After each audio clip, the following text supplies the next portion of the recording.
ফাহাদ হোসেন তিনি একজন যুক্তরাষ্ট্র প্রবাসী।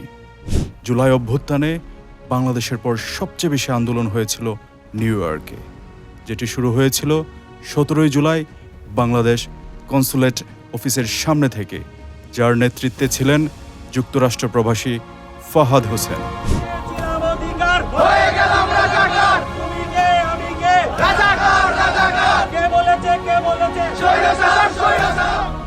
সব রক্তচক্ষু উপেক্ষা করে সেদিন তিনি ঘোষণা দেন, আর যদি আমার ছাত্রছাত্রী ভাইদের উপর একটি গুলি চলে তবে যুক্তরাষ্ট্র থেকে রেমিটেন্স বন্ধ করে দেওয়া হবে।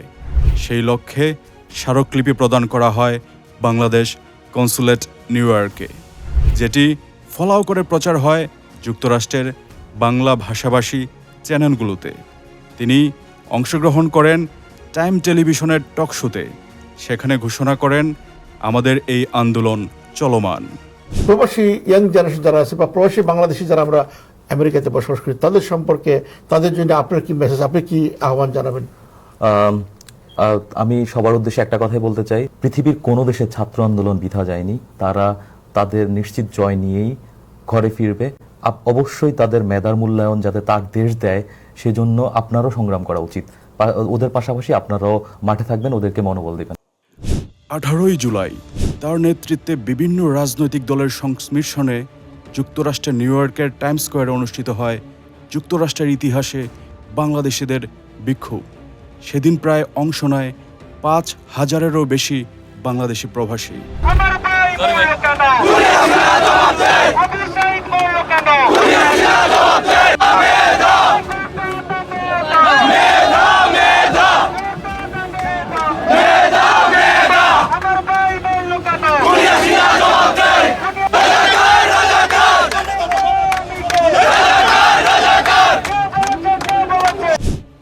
জুলাই তারা বিক্ষোভের ডাক দেয় জাতিসংঘ সদর দপ্তরের সামনে।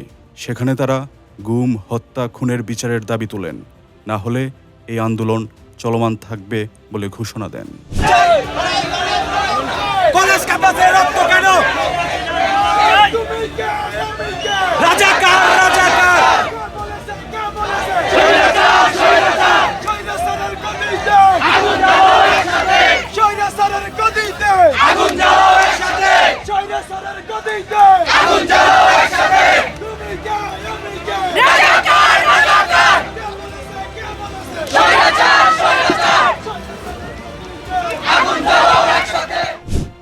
জুলাই আবারও টাইমস স্কোয়ারের সামনে বিক্ষোভের ডাক দেয়া হয়।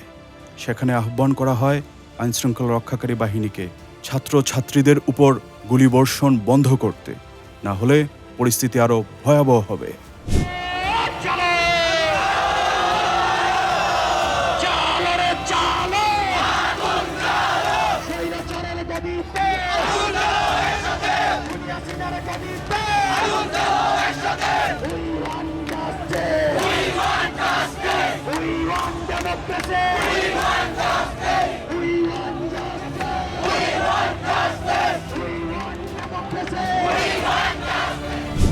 তারিখ অজন পার্কে বিক্ষোভ হয়। সেখানেও স্বতঃস্ফূর্তভাবে অংশগ্রহণ করেন। সেখানে শেখ হাসিনার পদত্যাগের দাবি তোলেন।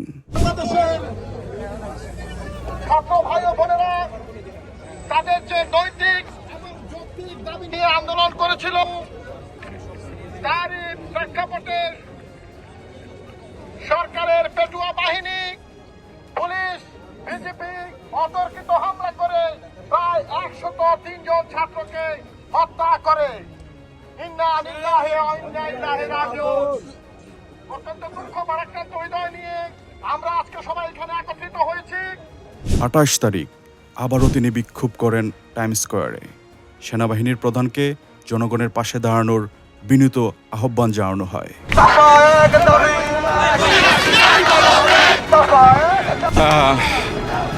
Where I am from Bangladesh, Sylhet,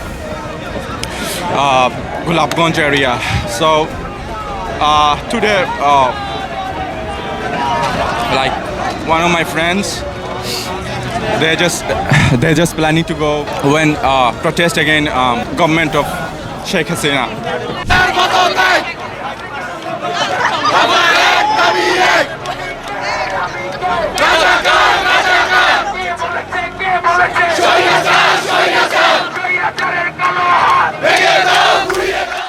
3 August তিনি আবারও টাইমস স্কয়ারের সামনে এক দফা দাবিতে শেখ হাসিনার পদত্যাগ দাবি করেন।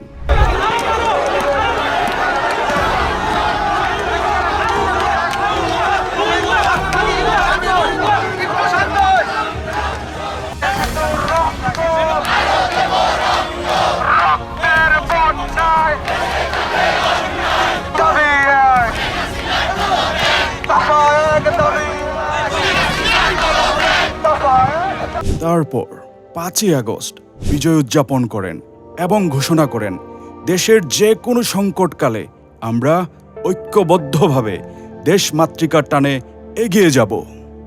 আমাদের দায়িত্ব কিন্তু এখানেই শেষ নয়। বাংলাদেশের পরবর্তীতে যে সরকার আসে এসব হত্যাকাণ্ডের বিচার সুষ্ঠুভাবে হচ্ছে কিনা বহির্বিশ্বের যেখানেই বাংলাদেশিরা নির্যাতিত আমরা তাদের পাশে দাঁড়াবো। সবাই এই বলে হাত উঁচু করি, আমরা কি সবাই পাশে দাঁড়াবো? লাখো শহীদের রক্তে কেনা, লাখো শহীদের রক্তে। এরপরেও বিভিন্ন সময় দেশবিরোধী বিভিন্ন অপকর্মের বিরুদ্ধে ঐক্যবদ্ধভাবে প্রতিবাদ করেন। 13 অক্টোবর তাদের আয়োজন অনুষ্ঠিত হয় মিলন মেলার। সেখানে উপস্থিত ছিলেন সাংবাদিক ইলিয়াস হোসেন এবং কনক সারোয়ার। জুলাই আন্দোলনের অগ্রণী ভূমিকার জন্য তাদের সম্মাননা স্মারক প্রদান করা হয়। আপনাদের প্রতি অশেষ ধন্যবাদ ও কৃতজ্ঞতা। আমাদের এই ক্ষুদ্র প্রচেষ্টায় আপনারাও আসলে অংশীদার। আমরা যখন 17 জুলাই বাংলাদেশ কনসুলেট অফিসের সামনে থেকে এই আন্দোলন শুরু করেছিলাম তখন আমরা গুটি কয়েক ছিলাম, কিন্তু এরপরই বাংলাদেশের আন্দোলন যতটা তীব্রতর হয়েছে সেই সাথে তীব্রতর হয়েছে এখানেও। আমার মনে হয় বাংলাদেশের পরে সবচেয়ে বেশি আন্দোলন হয়েছে এই নিউ ইয়র্কে, এবং সেখানে আমরা যারা সাধারণ ছাত্র এবং নাগরিক আছি সেটার পাশাপাশি রাজনৈতিক নেতৃবৃন্দ এই আন্দোলনকে অনেক বেশি ত্বরান্বিত করেছিল।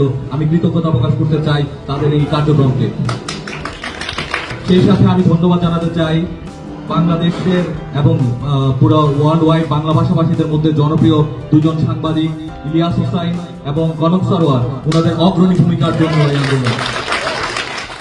12 ডিসেম্বর ভারতীয় মিডিয়ার আগ্রাসনের বিরুদ্ধে প্রতিবাদী সমাবেশ অনুষ্ঠিত হয় নিউ ইয়র্কস্থ ইন্ডিয়ান দূতাবাসের সামনে। সেখানে দেশবিরোধী সকল ষড়যন্ত্র রুখে দেওয়ার ঘোষণা দেওয়া হয়।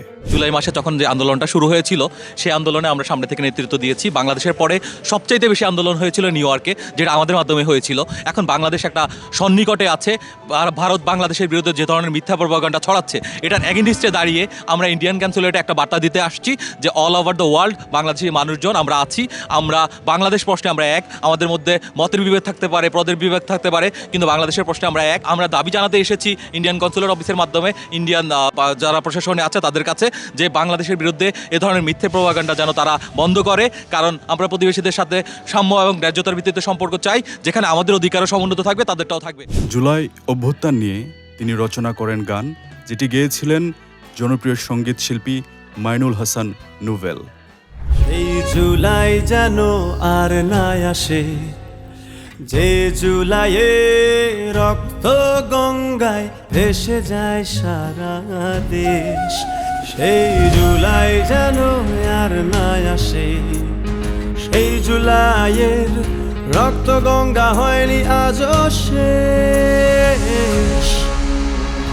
জুলাই মানে রক্তের বন্যায় রঞ্জিত সারা জাতি, জুলাই মানে মুক্তি সংগ্রামে হাজারো আত্মাহুতি, জুলাই মানে পতাকা হাতে উজ্জ্বল এক প্রহর, জুলাই মানে অন্ধকার জ্বলে ওঠা বাংলাদেশের নতুন ভোর।